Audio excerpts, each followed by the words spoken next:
Mary Lynn from Sunset Hill Woodworking.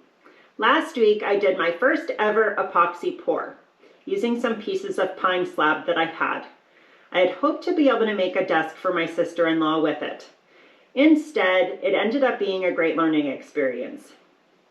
At first my plan was to use some MDF and cover it with packing tape. However, the packing tape would not stick, so I ended up getting a sheet of melamine. Because it was so smooth, I thought that I could get away with not covering it with tape. This turned into a major mistake. I was unable to get the mold to come off. I was able to break off some of it. I did decide to just put it in my flattening jig to remove the remaining melamine. Between all the particle board in the melamine and the epoxy, it created far more fine dust than I could imagine, and it ended up everywhere in my house.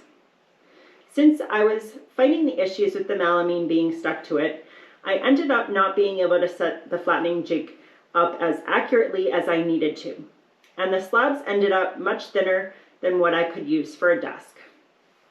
I was going to try to use it for something else. I wanted to stain it because I had stained a desk for my husband last year with the same pine, and I thought it would look stunning with the blue river. When I stained it, I discovered that the epoxy had soaked through the wood and it caused the stain to be blotchy. So the whole process, while incredibly frustrating, was a great learning experience. Nevertheless, I am pushing forward. I took 2 of the black birch slabs that I got a few weeks ago and I removed all the bark from them. They are narrower slabs and I was planning on making them into river tables once I removed the bark. I found the figure of the grain on the live edge to be too beautiful to hide. Instead, I think I'm just going to fill the splits with black epoxy and turn them into sofa tables. Another major addition that I got for the shop was a tractor. It arrived a few weeks ago, but I've been so busy that I haven't had much time to get on it and learn how to use it. This is the first piece of heavy equipment that I've ever used, so I'm going slow with it and not doing anything too crazy.